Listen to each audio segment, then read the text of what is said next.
los principios distintivos para edificar la iglesia. Hay principios que distinguen a la iglesia de una real a una falsa.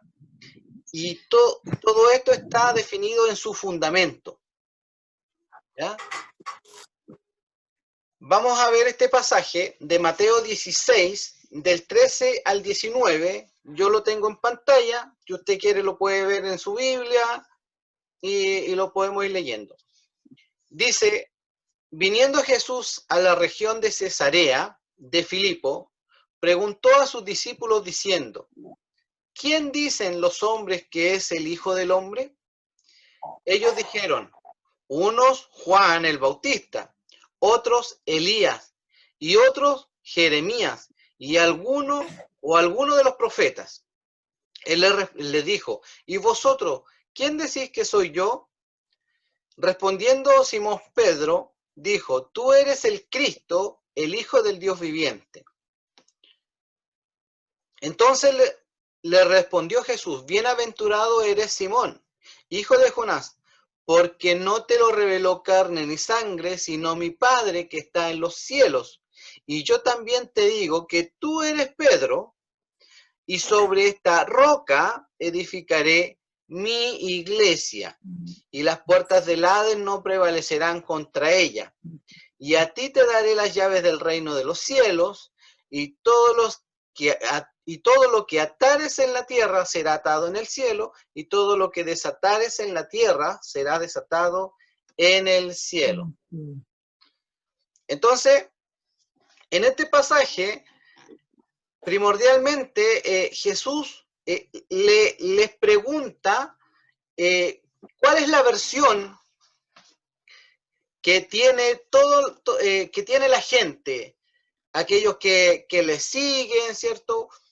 Y muchos hablaron de él como profeta, ¿cierto? Y hay otros que aquí no se nombra mucho, que también le querían hacer rey. ¿Por qué? ¿Por qué le querían hacer rey? Porque, claro, era genial tener un rey que primero realice tantas sanidades. O sea, vamos a tener un reino próspero en salud.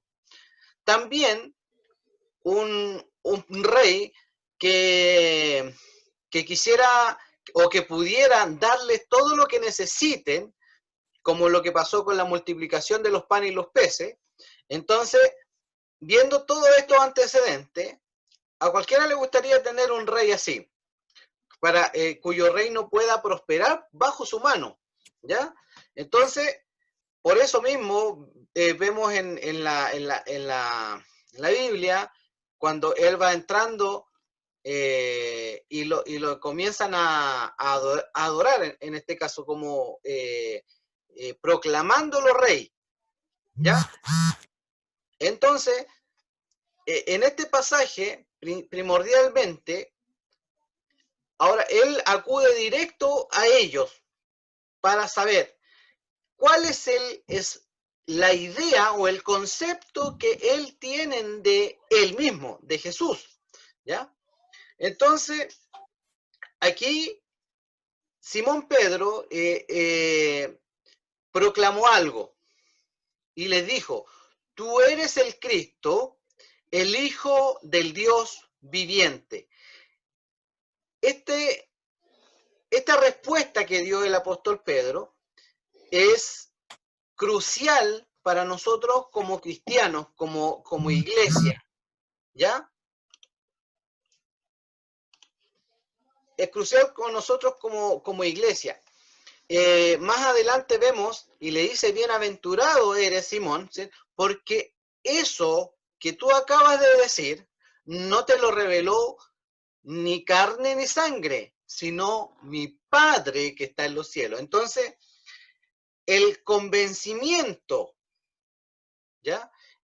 Nuestro convencimiento de quién es Cristo es algo que viene del cielo, es algo que viene del Padre, no es algo que conozcamos porque nació de un hombre o nació de alguien que astutamente pudo haber creado esto, sino que es revelación de Dios directa.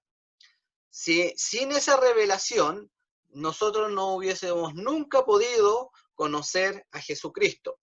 Pudiésemos haber sabido de que, claro, Él vino, murió, y como todo el mundo universalmente lo conoce, hay muchos que hoy ni siquiera toman en cuenta el nombre de Jesucristo cuando se realiza Navidad, por ejemplo, donde se celebra su natalicio, que eso es la Navidad en realidad, pero enfocan cualquier otra cosa menos lo primordial, que es Jesús. Ahora, yo no voy a entrar en ese debate de que la Navidad realmente se puede celebrar o no, no voy a entrar en ese debate hoy. Más adelante podemos ver quizá algunos temas de eso, pero hoy hay algo mucho más importante. La respuesta, dentro de la respuesta de Jesús, también le dice, y yo también te digo, y esto es importante que lo entendamos, porque el mal entender esto ha llevado a muchos errores doctrinales, ¿ya? Y en mucha religión que no vive bajo este fundamento, ¿ya? Y yo también te digo, tú eres Pedro. Ahora, la palabra Pedro significa piedra, pero piedra pequeña, piedra pequeñita, ¿ya? Y después le dice, y sobre esta roca, ¿ya? O sea, tú eres Pedro y tú diste una declaración. Y esa declaración es la roca. ¿Cuál es la declaración? Tú eres el Cristo, el Hijo del Dios viviente, ¿ya? Y sobre esta roca, sobre este fundamento, sobre esto que acabas de decir, yo voy a edificar mi iglesia, ¿ya? Entonces, vamos a comenzar con el primero. Moisés, ¿Sí? dice Patito que quiere entrar y no lo aceptan. Yo lo he aceptado como 3 veces. Ya, a lo mejor su internet para que lo acepte de nuevo. Ahí está de nuevo, como 4 Ya, veces ya. ya. Ya, entonces vamos a partir con el primer principio, el fundamento permanente. ¿Por qué permanente? Porque la iglesia nació bajo este fundamento y va a concluir esta vida bajo este mismo fundamento y por la eternidad va a ser este fundamento, ¿ya? Tú eres Pedro y sobre esta roca edificaré mi iglesia. Aquí se refiere al fundamento sólido en la cual Cristo edificaría su iglesia. Roca, algo sólido, algo que no se puede mover fácilmente, ¿ya? Tal como anuncia en Mateo 7:24, cualquiera pues que me oye estas palabras y las hace, le compararé a un hombre prudente que edificó su casa sobre la roca. O sea, nosotros como iglesia somos edificados sobre la roca y como cristianos, como hijos de Dios, también vamos a ser edificados sobre este mismo fundamento. ¿Ya? Dice, y descendió lluvia y vinieron ríos y soplaron vientos y golpearon contra aquella casa y no cayó porque estaba fundada sobre la roca. Ese fundamento, el mismo fundamento. Ahora, aquella roca no sería el fundamento, que sería el fundamento sólido por la cual el Señor edificaría su iglesia, no es Pedro. Hay religiones que creen que Pedro es el fundamento y es el inicio de la iglesia. Bajo él o sobre él se edificaría la iglesia. Pero esa doctrina está mal enseñada. ¿Por qué? Porque nuestra roca, la piedra de ángulo, dice la Biblia, ¿cierto? Todo aquel que ha leído, la piedra de ángulo, ¿ya? Por el cual todas las cosas se han hecho, es Jesucristo. Entonces, no podría ser Pedro. Tiene que ser Jesucristo. Él es la cabeza de la iglesia. No puede ser un hombre. Tiene que ser Jesucristo, el Dios hombre, ¿ya? Como se enseña en algunas religiones. sino más bien se refiere a la confesión. Ojo, confesión realizada por Pedro. ¿Y cuál es esa confesión? Tú eres el Cristo, el Hijo del Dios viviente. Entonces, este fundamento es crucial dentro de la iglesia. Primero, partamos de manera individual. Si yo digo que soy hijo de Dios, pero mi fundamento no es Jesucristo, realmente estoy edificando sobre algo donde va a venir cualquier viento y me va a mover.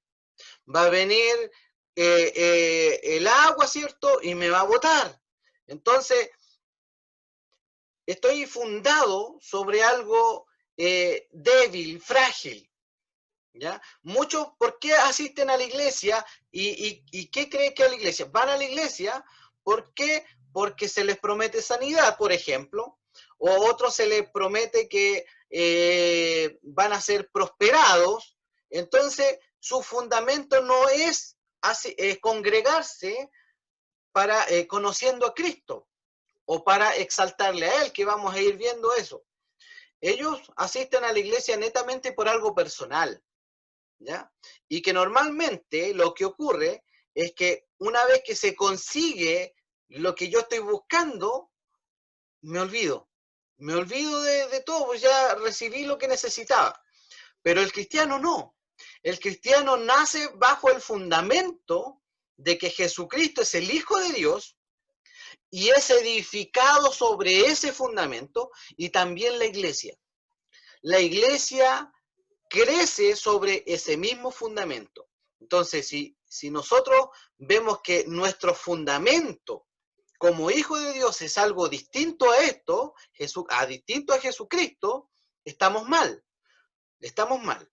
Porque es Jesucristo quien nos da salvación. Es Jesucristo quien nos da vida eterna. Es Jesucristo quien nos justifica. Es Él quien murió por nuestros pecados. Entonces, Él es el centro de todo.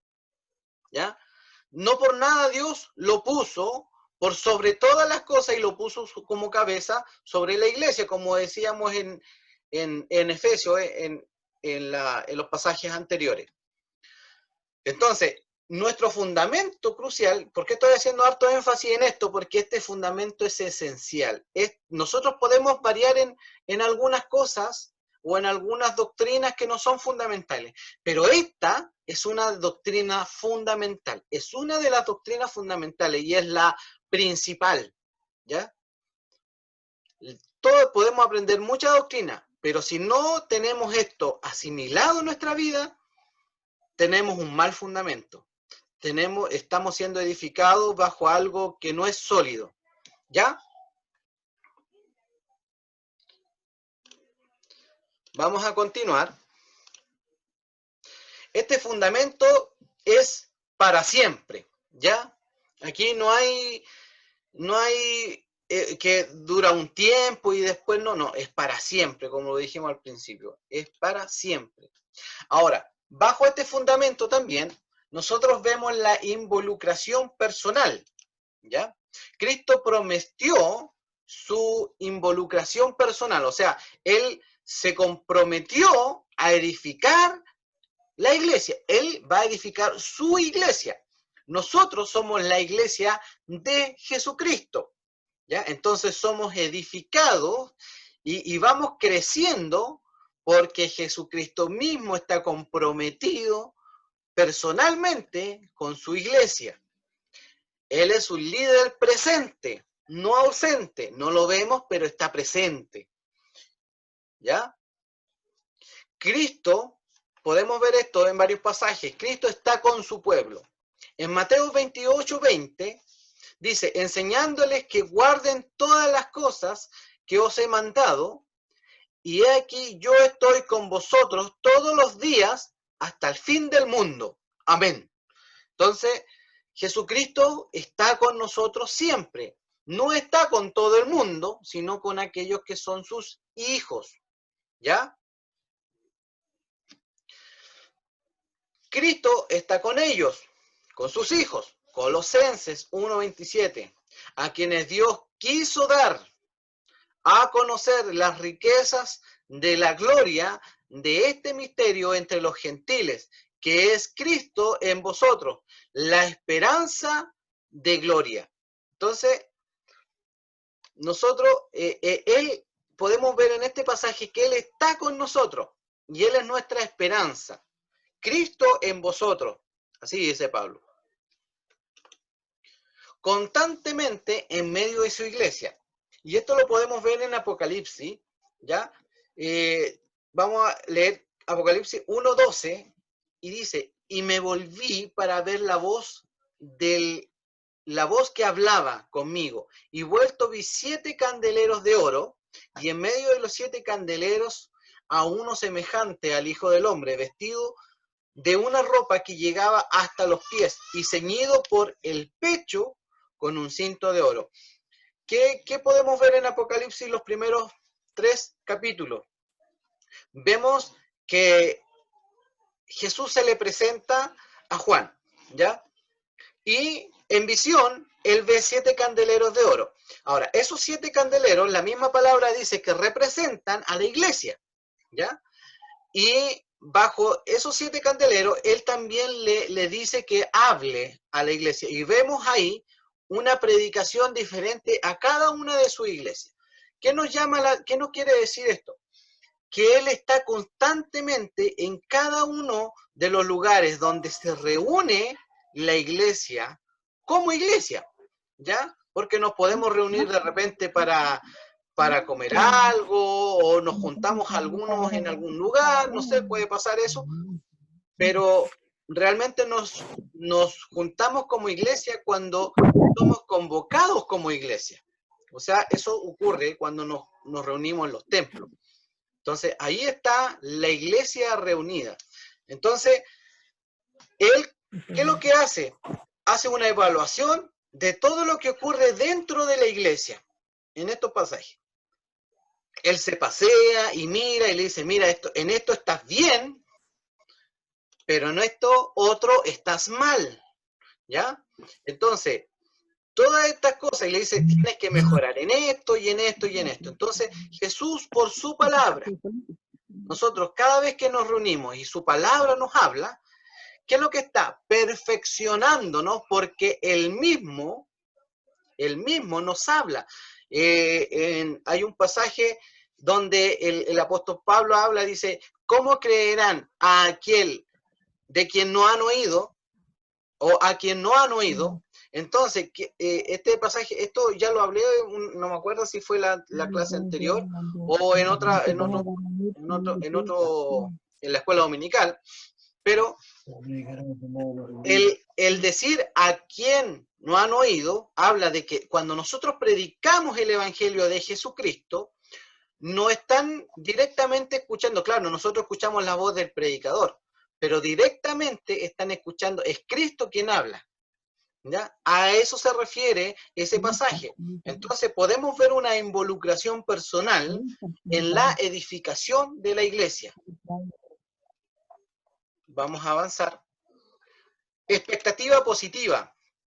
Yo edificaré mi iglesia. Cristo garantiza, ¿ya?, que la iglesia tiene una expectativa positiva. Aunque en muchos momentos de la historia el futuro de la iglesia se vio sombrío, su condición incierta, esta promesa debería levantar el espíritu del creyente. Efesios 5:26, para santificarla, habiéndola purificado en el lavamiento del agua por la palabra, a fin de presentársela, ¿sí? ¿Puede silenciar a mi mamá y que no sabe cómo silenciar? Ya. Entonces, Efesios 5:26 dice, para santificarla, habiéndola purificado por el lavamiento del agua, por la palabra, a fin de presentársela a sí mismo, una iglesia gloriosa, que no tuviese mancha, ni arruga, ni cosa semejante, sino que fuese santa y sin mancha. Entonces, nosotros podemos, como hijos de Dios, tener una expectativa positiva, una esperanza de que real y cierta, de que primero podemos ver el pasado, cómo la iglesia superó cada ámbito del pasado, incluso cuando fue perseguida, incluso en contra de otras religiones que quisieron destruirla. Pero ¿qué pasó? La iglesia salió a flote. No porque, si bien es cierto, claro, murieron muchos cristianos, murieron muchos hombres de Dios. Y eso nos tiene que pasar a todos. Todos vamos a morir en algún momento. Pero eso no marca una derrota. Lo que marca nuestra victoria es que la iglesia se ha mantenido a través de la historia siempre. ¿Ya? Incluso hay momentos en que muchos dicen que en la historia no se ve, hay parte de la historia donde como que hay mucha oscuridad y no hay una real iglesia. Yo no creo eso. ¿Por qué? Porque cuando Elías, por ejemplo, y el apóstol Pablo usa este mismo ejemplo, cuando Elías estaba se veía, pensaba que estaba solo contra todo un ejército, aquellos que adoraban a Baal, y Dios le dice que él se ha guardado 7.000 hombres que no han doblado su rodilla a Baal. Entonces, por más sombría que nuestros ojos o nuestros sentidos puedan ver la historia, la iglesia está presente, siempre, siempre. Entonces nosotros podemos tener una seguridad, porque, ¿qué dice este verso? A fin de presentársela a sí mismo, ¿ya? Él se entregó, Él nos santifica, Él nos purifica, ¿cierto? Por la palabra, a fin de presentarnos a nosotros como iglesia, una iglesia gloriosa, que no tuviese mancha ni arruga ni cosa semejante, sino que fuese santa y sin mancha. Entonces, nosotros podemos tener seguridad y esperanza como cristianos en que la iglesia será presentada, ¿ya? Delante de Él. Y eso va a ocurrir. Él dice en sus mismas palabras que Él viene a buscar su iglesia. Entonces, no hay mucho más que hacer. Progreso impactante. Jesús afirmó que tendría un progreso impactante. Edificaré mi iglesia. ¿Ya? O sea, la iglesia iba a ser siempre edificada constantemente a través del tiempo. Experimentó un comienzo explosivo, y eso lo vemos en Hechos, cuando 3.000 hombres se convirtieron de una. Entonces, en la primera predicación. Entonces, Hechos 2:41 lo puede ver usted. Y cada día añadía a la iglesia los que habían de ser salvos. ¿Ya? ¿Y quién añadía? Dios. Y cada día Dios añadía a la iglesia los que habían de ser salvos. Eso está en Hechos, capítulo 2, verso 47. A ver, voy a buscar mi Biblia para apoyarnos un poco.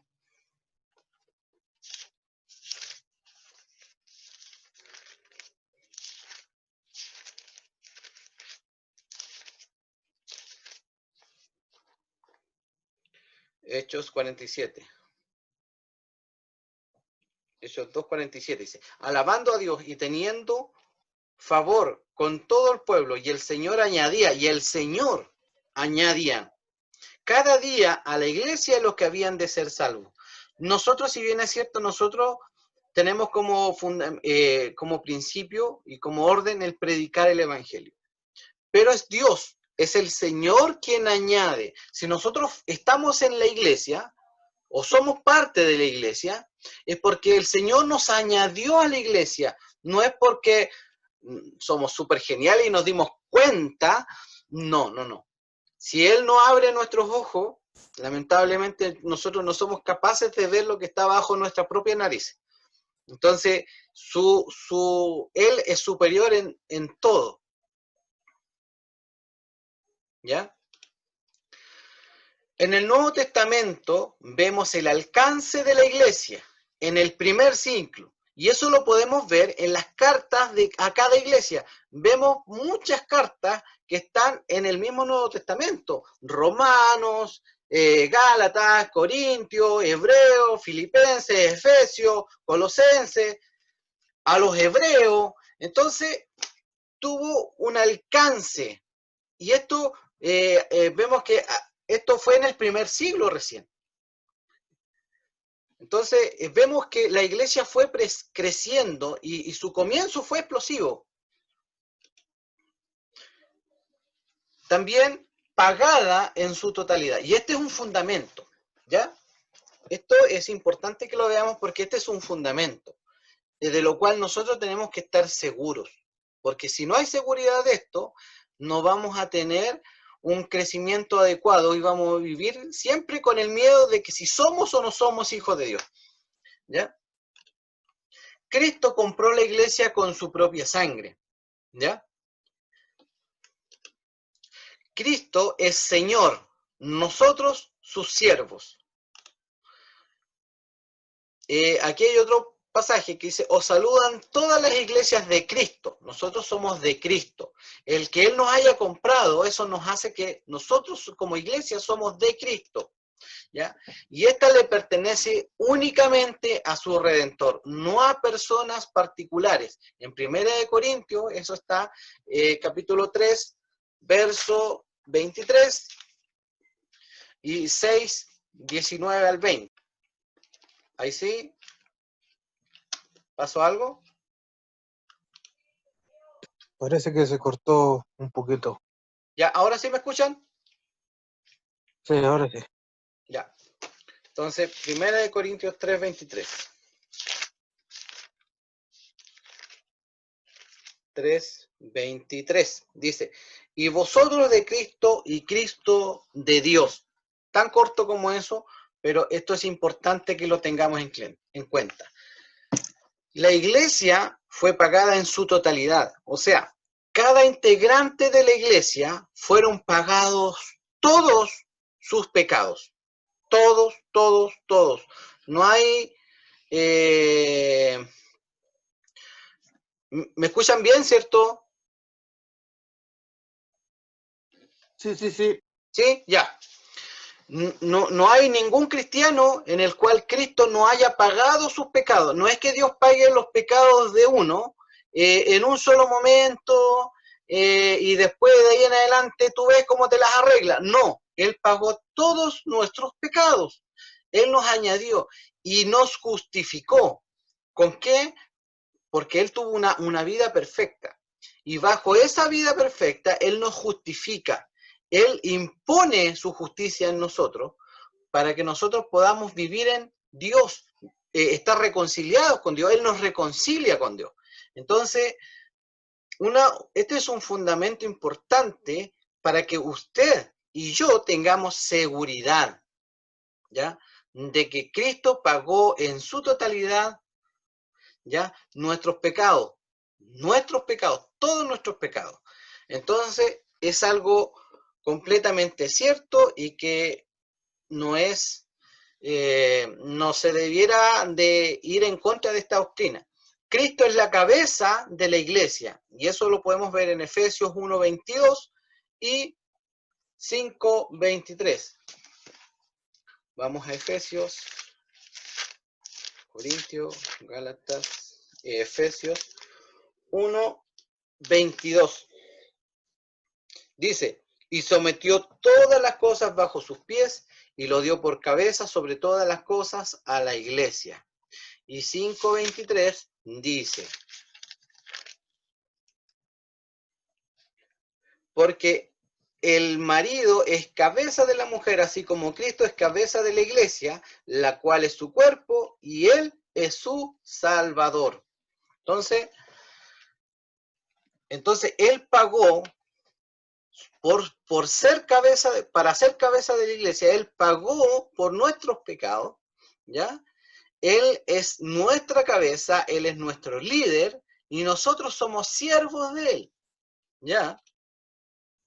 El principal pastor es el dueño del rebaño, al que guía. Juan 10, 14 al 15.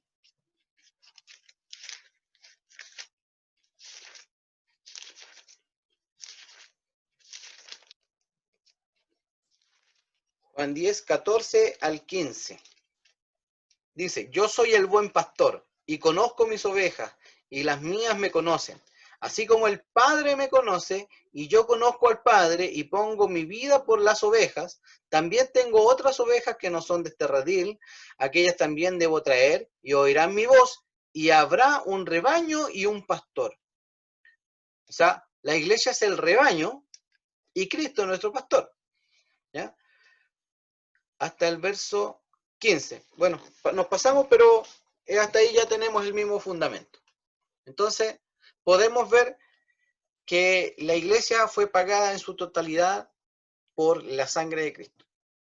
Prioridad centrada en las personas. ¿A qué se refiere esto? Consta de una congregación de personas que han creído en Jesucristo para vida eterna. Hechos 4.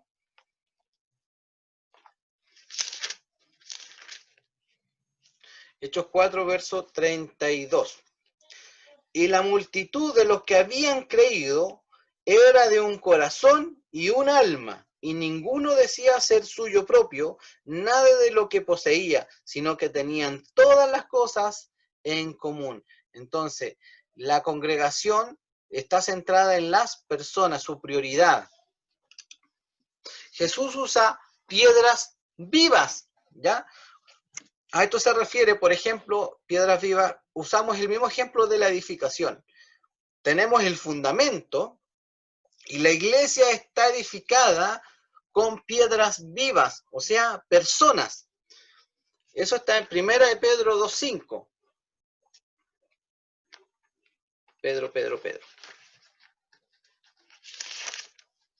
2.5. Vosotros también, como piedras vivas, ser edificados como casa espiritual y sacerdocio santo, para ofrecer sacrificios espirituales aceptables a Dios por medio de Jesucristo. O sea que nosotros crecemos individualmente y crecemos como iglesia, ¿ya? El mandato de evangelización es llevar el evangelio a todas las naciones, y esto lo tenemos más que claro, no lo vamos a buscar. El mismo cuando en Mateo dice, id por todo el mundo, predicad el evangelio a toda criatura, ¿cierto? Y cuando llega el Espíritu Santo, y tendréis poder cuando venga el Espíritu Santo, le dice en Hechos, y me seréis testigos en Judea, Samaria, Jerusalén y hasta lo último de la tierra. Entonces, nosotros somos testigos, ¿ya?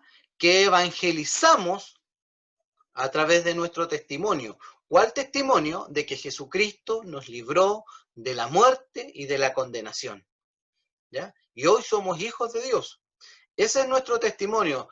No que se me murió, que el gato resucitó y bueno, tantas cosas que nosotros a veces hablamos. Y que es bueno tener testimonios lindos acerca de las sanidades que Dios hace, pero nuestro testimonio real es cómo Jesucristo salvó nuestras vidas a través de Él haberse entregado por nosotros, ¿ya? Ese es el punto. El objeto de la edificación es presentar a cada creyente completo en Cristo, ¿ya? Ese es el objetivo. Y esto lo vamos a ver, Colosenses 1:28. Colosenses.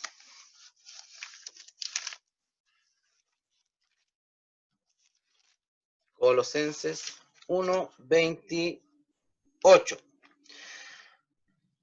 ¿A quién? Anunciamos, amonestando a todo hombre y enseñando a todo hombre en toda sabiduría, a fin de presentar perfecto en Cristo Jesús a todo hombre. O sea que Él es nuestro fundamento, ¿ya? Y no solo a eso, sino que Él nos edifica con el objetivo de presentarnos, ¿ya? Delante de Dios, a cada uno de los creyentes.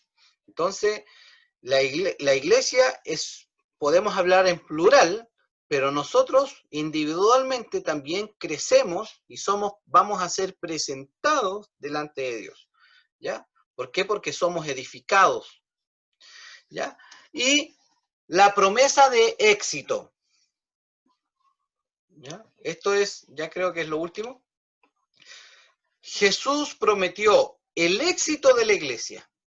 Yo edificaré mi iglesia y las puertas del Hades no prevalecerán contra ella. O sea, él iba a edificar su iglesia y las puertas del Hades o de la muerte no prevalecerían contra ella. Se puede entender que ni siquiera la amenaza de la muerte puede vencer a su iglesia. A través de la muerte, Cristo dejó impotente a aquel que ostentaba el poder de la muerte, es decir, el diablo. Esto está en Hebreos 2:14. Hebreos 2:14. Así que, por cuanto los hijos participaron de carne y sangre, él también participó de lo mismo para destruir por medio de la muerte al que tenía el imperio de la muerte, esto es, al diablo. ¿Ya?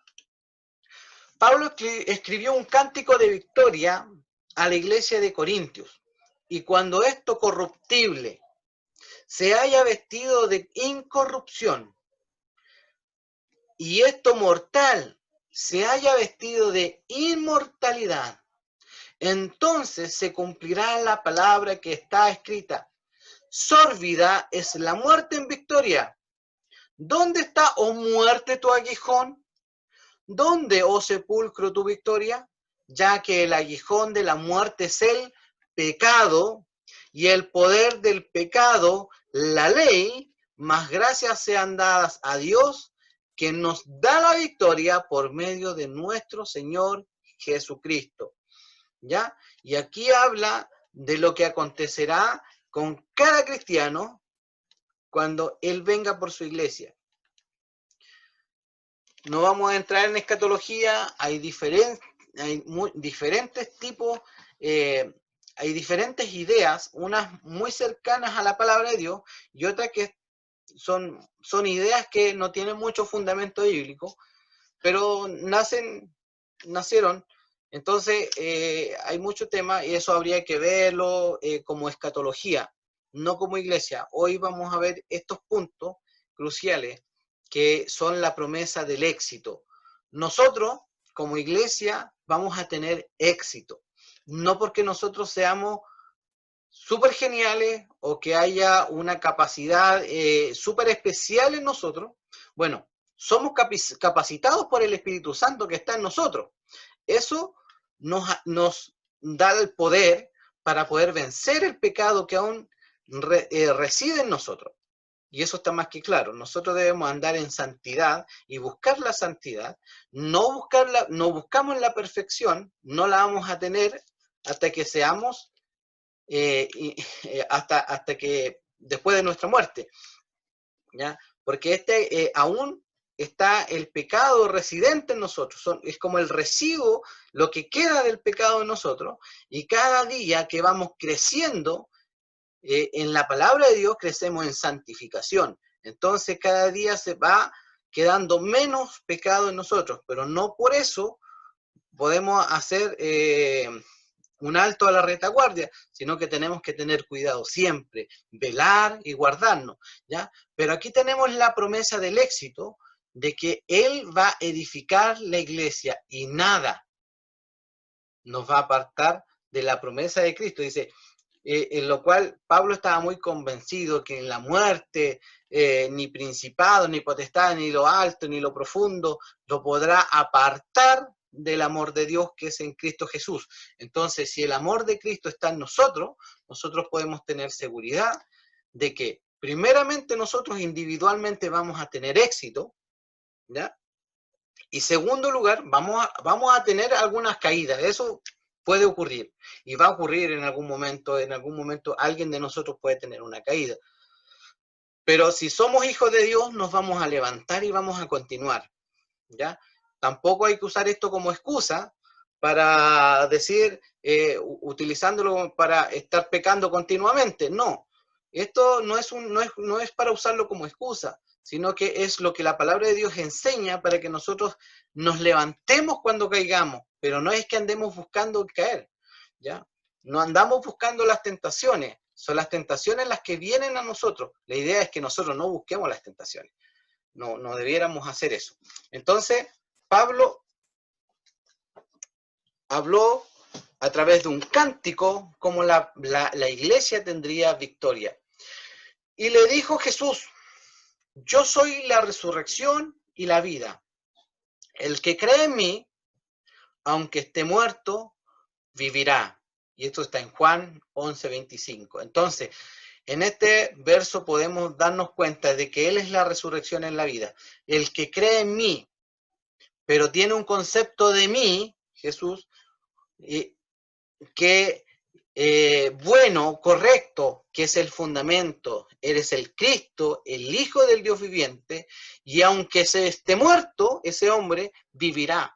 Nosotros somos levantados, sacados de la muerte, de nuestra muerte espiritual, de nuestra condición de vida en muerte, y Dios nos da vida, nueva vida, ¿ya? Entonces, nosotros podemos ver una nueva vida en nosotros. Hay un cambio radical en nosotros. ¿Por qué? Porque hemos creído en Él y le hemos aceptado como Salvador, pero también esto se va a ver y reflejar cuando nosotros nos levantemos, porque nosotros también vamos a ser resucitados aquí, así como Cristo fue resucitado. Entonces, podemos ver todo esto que Él ha prometido.